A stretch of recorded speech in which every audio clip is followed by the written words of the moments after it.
Disclaimer. This story is a work of fiction, inspired by the harsh realities faced by many women in vulnerable situations. It is not intended to stigmatize individuals, but rather to shed light on the cycles of poverty, abuse, and social neglect that can force women into such circumstances, often against their will.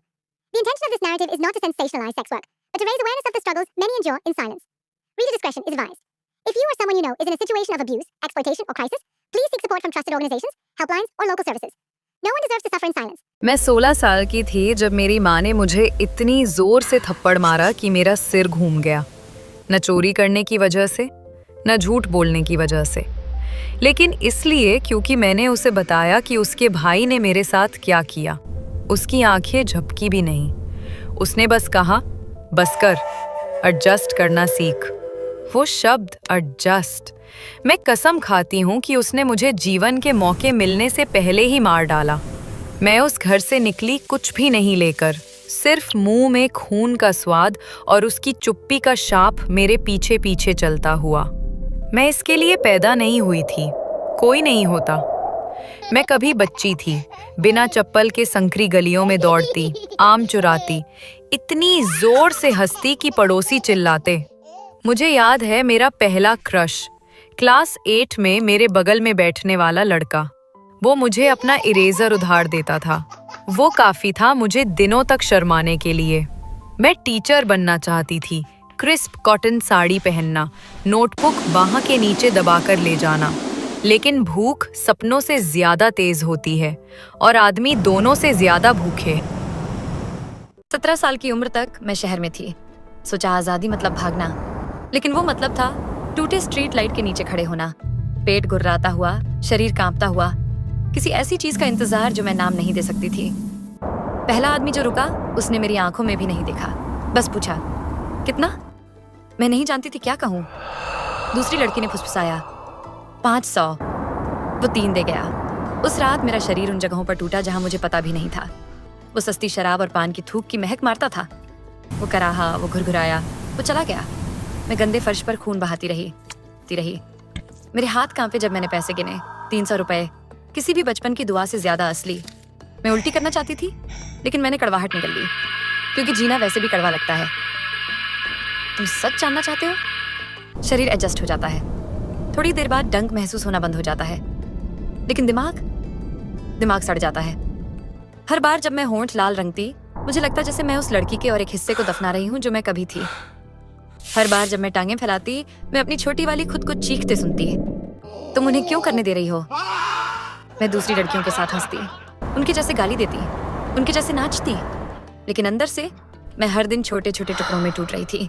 मेरा गुस्सा अंदर की तरफ मुड़ गया, मेरी शर्म हड्डियों में रेंग गई, डर मेरी दूसरी स्किन बन गया, और उम्मीद वो लग्जरी थी जो मैं अफोर्ड नहीं कर सकती। मैं अपनी माँ के सपने देखती हूँ, वो गुस्से वाली नहीं जो मुझे थप्पड़ मारा, वो नरम वाली जो स्कूल से पहले मेरे बाल गूंथती, जो मुझे पानी वाली दाल में डुबोई रोटी खिलाती। शायद उसने मुझे कभी प्यार किया था, शायद जीवन ने उसे कुचल दिया जैसे मुझे कुचल रहा है, लेकिन मैं वो रात नहीं भूल सकती जब मैं गई। मैंने पीछे मुड़कर उसे सोते देखा, उसकी साड़ी चेहरे पर। मैं चाहती थी वो जागे, मुझे रोके, गिड़गिड़ाए कि मत जाओ। वो नहीं की। मुझे लगता है तब मैं सच में अकेली हो गई। वे कहते हैं हर आदमी अलग होता है, लेकिन विश्वास करो, बेल्ट के नीचे सब एक ही भूख, फिर भी कुछ अलग निकलते हैं। द वायलेंट ड्रंक एक रात विस्की की बदबू मारता आदमी मुझे टूटे टैक्सी में घसीट ले गया। उसके हाथ लोहे जैसे, उसके दांत मेरी स्किन पर चाकू जैसे। उसने नो कहने पर मुझे थप्पड़ मारा। उसने जबरदस्ती की जब तक मैं सांस नहीं ले पाई। खत्म होने पर उसने 50 रुपए का नोट फेंक दिया जैसे कचरा। उस रात मैं नल के नीचे बैठी और स्किन जलने तक रगड़ी, लेकिन गंदगी बाहर नहीं थी, अंदर थी। द रोमांटिक मैरिड मैन, फिर वो बैंक वाला, क्रिस्प शर्ट, महंगी घड़ी। उसे मुझे घोंटना पसंद, मुझे हाँफते देखना, लेकिन बाद में वो मेरे माथे पर किस करता, बाल सहलाता, फुसफुसाता, तुम मेरी सीक्रेट हो। सीक्रेट? नहीं सर, मैं बस तुम्हारी शर्म हील्स में हूँ। द नर्वस टीनेजर एक बार 20 साल का मुश्किल से लड़का आया। उसके हाथ कांपते थे। उसने कहा ये उसका पहली बार है। खत्म होने के बाद वो सॉरी कहता रहा, जैसे उसने मुझे बर्बाद कर दिया। मैं हंसना चाहती थी, चीखना चाहती, बच्चे मैं तुमसे बहुत पहले बर्बाद हो चुकी थी, लेकिन बजाय मैंने बस कहा लाइफ तुम्हें भी बर्बाद करेगी, चिंता मत करो। द लोनली टॉकर, और फिर वो एक आदमी जो मुझे छुआ भी नहीं, वो बस बात करना चाहता था। 2 घंटे उसने अपनी जॉब, वाइफ, बेटी की स्कूल फीस के बारे में बात की, फुल पे किया। कभी हाथ भी नहीं पकड़ा। उस रात मैं रोई क्योंकि सालों में पहली बार किसी ने मुझे इंसान जैसा ट्रीट किया है। क्यों नहीं छोड़ देती? छोड़कर क्या करूं? ऑफिस में काम कौन हायर करेगा? शादी करके सेटल डाउन कौन स्वीकार करेगा? एक बार दुनिया ने तुम्हें रंडी का स्टैंप लगा दिया तो वो धुलता नहीं। तुम स्किन कच्ची रगड़ लो लेकिन लेबल रहता है। तो मैं कोप करती हूँ, सस्ती व्हिस्की, गुटखा, स्लीपिंग पिल्स। कुछ रातें मैं छत घुरती हूँ और सोचती कि बिल्डिंग से कूदना किसी आदमी के टच से कम दर्द देगा।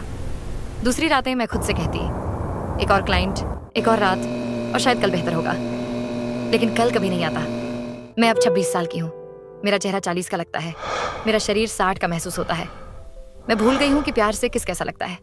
भूल गई कि पैसे मेज पर रखे बिना छुए जाना कैसा होता है। क्या मैं रुकना चाहती हूँ? हाँ। क्या मैं रुक सकती हूँ? नहीं, क्योंकि गिर चुकी औरतें कहाँ जाती हैं? वापस उन घरों में जो हमें फेंक चुके, उन मंदिरों में जो दरवाजे बंद कर देते, उन जॉब्स में जो हमें देखते भी नहीं। कभी कभी मैं मौत के बारे में सोचती हूँ। एक नदी, एक रस्सी, एक ब्लेड, शायद वो आज़ादी है, शायद वो शांति है। लेकिन तब तक मैं नियॉन लाइट के नीचे खड़ी रहती, पेंटेड होंठों से मुस्कुराती और इंतजार करती, क्योंकि ये मेरा शाप है। सेक्स नहीं, वायलेंस नहीं, गंदगी नहीं।